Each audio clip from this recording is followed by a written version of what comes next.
Good evening. Welcome to South Asia Newsline. I'm Yeshi Chanzom. Here are the top stories we are tracking for you on Monday, the 16th of November. Religious places in India's Maharashtra reopen after 7 months since COVID lockdown. India and Afghanistan deny Pakistan's terror funding allegations. And Hindus in Nepal and India celebrate sibling festival amid pandemic.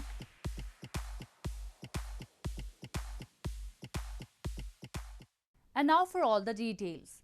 India has reported less than 50,000 new daily cases of COVID-19 for the 8th continuous day, a trend which assumes wider significance as many other countries continue to see a surge in their daily numbers.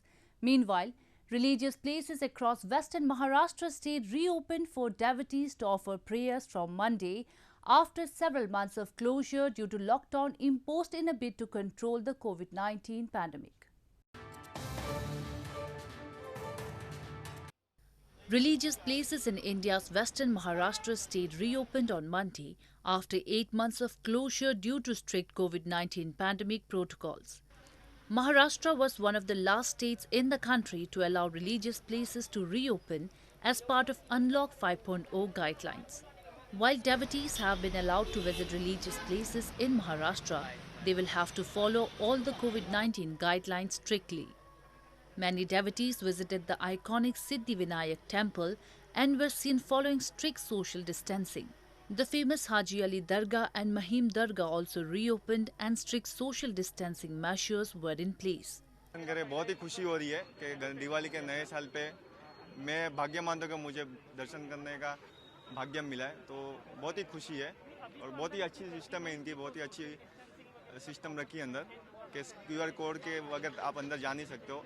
While India's daily increase in cases has been under the 50,000 mark for 8 straight days, around half its record peak, the city-state of Delhi has recorded over 7,000 cases a day over the last 5 days, a record level. The country's COVID-19 tally as of Monday stands at 8,845,127. Meanwhile, Delhi Health Minister Satyendra Jain, dismissing the speculations on Monday, said no lockdown will be imposed in the national capital in the wake of the third wave of COVID-19 since it has already peaked out. India's Interior Minister Amit Shah, who took the stock of the COVID-19 situation in the national capital on Sunday, said that India will fly doctors in from other regions, double the quantity of tests carried out and ensure people wear masks in efforts to contain the coronavirus spread. The air quality in Indian capital New Delhi continued to remain in the very poor category on Monday, despite light spells of rain on Sunday evening. However, residents expressed they got a slight relief after the rain as the pollution levels had worsened over the weekend due to the bursting of firecrackers during Festival of Lights Diwali.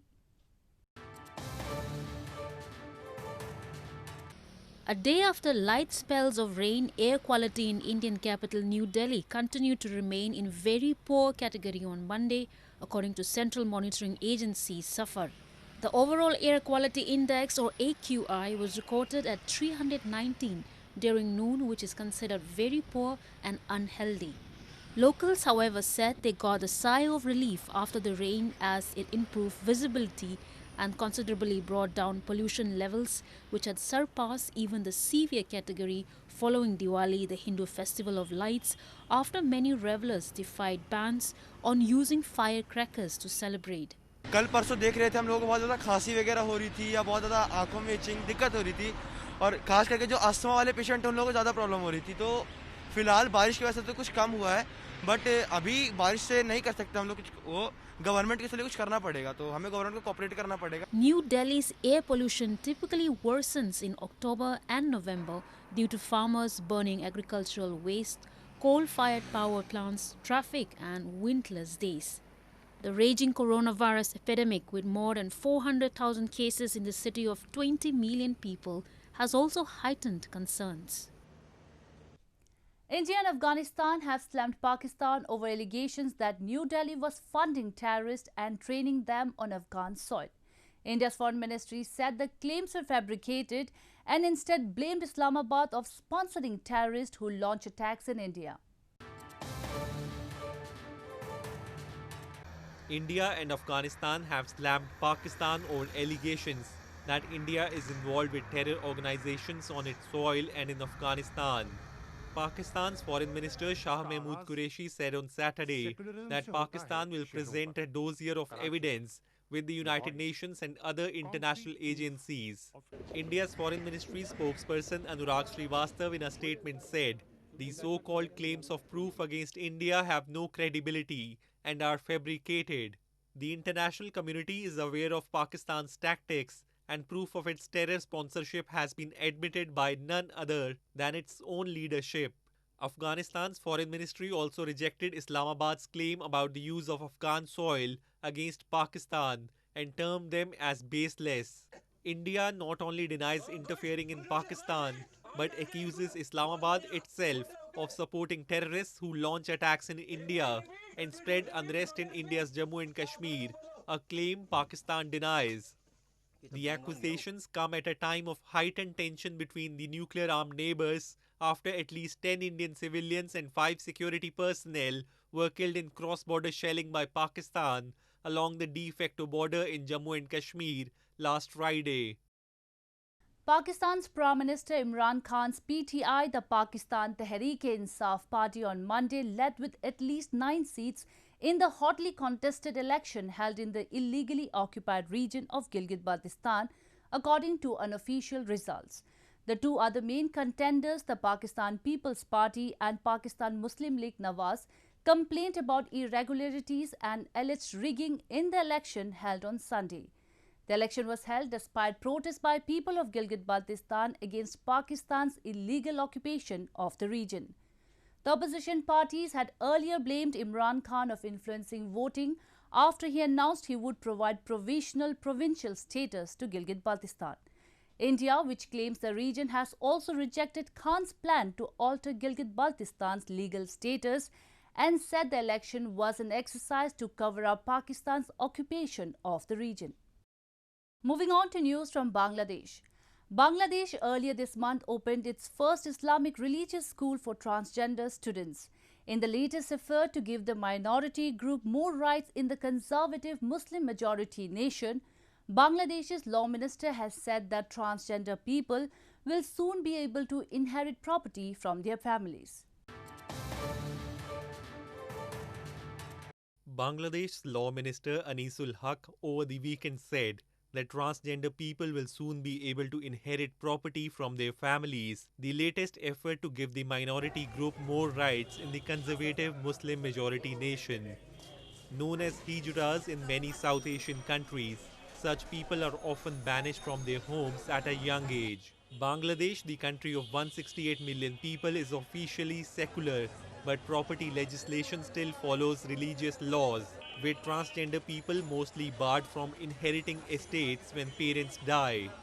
Prime Minister Sheikh Hasina reportedly told a cabinet meeting that new inheritance laws for the group were being drafted. The bill has yet to be proposed in Parliament, but is expected to comfortably pass the legislative body. Bangladesh has allowed transgender people who number around 1.5 million to identify as a separate gender since 2013. Last year, they were allowed to register to vote as a third gender. Earlier this month, the South Asian country opened its first Islamic school for transgender Muslims. But the LGBTQI community still faces widespread discrimination, with a colonial-era law in place that punishes gay sex by prison terms, though enforcement is rare. More on news from Bangladesh.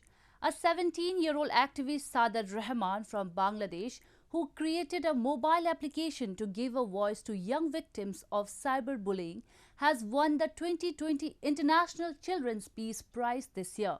According to Rahman, almost half of all teenagers present online on Bangladesh have experienced cyberbullying. Sadad Rahman, a 17-year-old activist from Bangladesh, won the 2020 International Children's Peace Prize, whose laureates include Nobel Peace Prize laureate Malala Yousafzai and prominent teenage climate activist Greta Thunberg. Rahman got the trophy and the €100,000 prize that goes with it for having developed Cyber Teens, an app through which young victims of cyberbullying could contact a group of volunteers who take the issue to the police or to the social workers. Yusuf Zai made the announcement of Rahman's award from London during the ceremony physically held at The Hague. I strongly believe awareness, empathy, counseling, and action are the four drivers of force to combat cyberbullying. The fight against cyberbullying is like a war, and in this war, I am a warrior. If everybody keeps supporting me, then together we will win this battle against cyberbullying. Rahman's app has already been downloaded 1,800 times and has led to 8 arrests, including of adults who have sent pornography content to minors. Hindus across Nepal and India on Monday celebrated Bhai Dooj, which is also called Bhai Tika, a sibling festival which marks the significance of the relation between the brothers and sisters. Bhai Dooj also marks the end of celebrations of the Hindu festival of lights Diwali. Hindus in Nepal and India on Monday celebrated Bhai Tika, also called Bhai Dooj, a sibling festival which marks the significance of the relation between the brothers and sisters.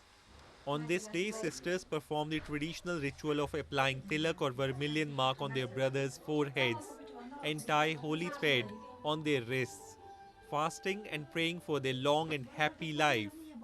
Brothers reciprocate by giving gifts to their sisters. This year, the festival was, however, marred due to the rising cases of COVID-19 in Nepal. Men who don't have a sister as sibling thronged the historic Bal Gopaleshwar temple and received sacred vermilion mark from there.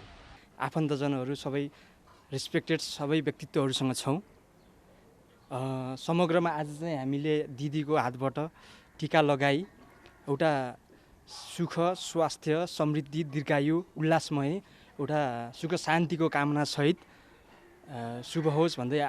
Legend has it that the rituals of Bhai Dooj were instituted by Yamraj, the Hindu god of death, when he was invited to his twin sister Yami's house. Yami offered prayers to Yamraj and in turn he gave her a gift. Bhai Dooj also marks the end of celebrations of Diwali, the Hindu festival of lights. Kedarnath Temple, one of the holiest Hindu shrines in India's northern Uttarakhand state, on Monday received fresh snowfall, causing a significant dip in the temperature levels of the hills. Devotees from across the country who reached there were seen enjoying the snow even as the portals of the temple closed for winters.